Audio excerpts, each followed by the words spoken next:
चांदनी आया था 27 सेक्शन में। हाँ। हम लोग पीट बोटा में थे, हमको हम लोग का कागज ऐसा उड़िया दिया था। 17 आदमी पीट बोटा में रहते हैं।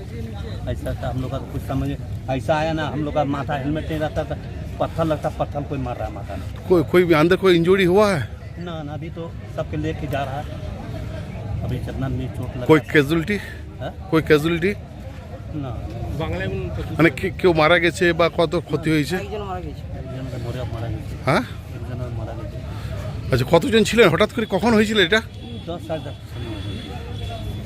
এখনো পর্যন্ত জানতে পারলাম মানে 30 জন মোটামুটি হসপিটালকে পাঠিয়েছে, মিশন হসপিটাল। হ্যাঁ, বড় চাঁদনি হয়ে গেছে, চাঁদনির জন্য সবাইকে 30 জন ইনজুরি হয়েছে। আর স্পট ডেথ একটা হয়ে গেছে, উঠানোর পরে দেখছে ডেথ হয়ে গেছে। হ্যাঁ, কতজন আহত হয়েছে 30 জন মোটামুটি। এখন পর্যন্ত কি ম্যানেজমেন্টের সঙ্গে আপনাদের কোনো কথা হয়েছে? কথা ডেথ যে হয়েছে তার জন্য কথা হয়েছে যে যতক্ষণ না জয়েন দেয় ততক্ষণ না বডি এখান থেকে আমরা যেতে দেবো না। ম্যানেজমেন্ট কি জানাচ্ছে এখন আপাতত? ম্যানেজমেন্ট আশ্বাস দিয়েছে যে না জয়েন দেবো, তারপরে আমরা এখান থেকে যাব। কি মনে করছেন দুর্ঘটনার পিছনে কি কারণ হতে পারে? এখন দেখুন, এখন যতক্ষণ না সেফটি অফিসার আসে আমরা তো কিছু বলতে পারছি না, আমরা তো নিচে ছিলাম না, তো সেহেতু আমি এখন কিছু বলতে পারছি না এই বিষয়ে। দেখুন, মৃত্যু তো দুর্বশ, আমি এসে দেখলাম একজনের বডি এখানে রয়েছে, আরো খবর পাচ্ছি হয়তো আরো 2 জন মারা গেছে আর 30 জনের মতো ইনজিওর্ড।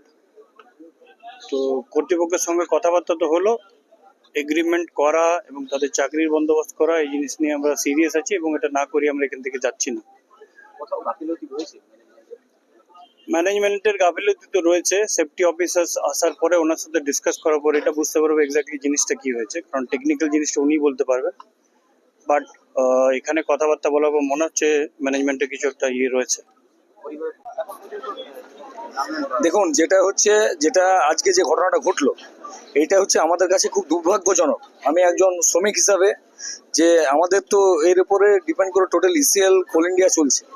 আমাদের শ্রমিকরা তারা কাজ করতে এসছে, নিচে একটা এয়ার ব্লাস্টিং এর মতো হয়েছে এবং সেই ঘটনার উপরে ইনজিওর হয়েছে, তাদেরকে হসপিটালাইজ করা হয়েছে, এখান থেকে মিশন নিয়ে যাওয়া হয়েছে।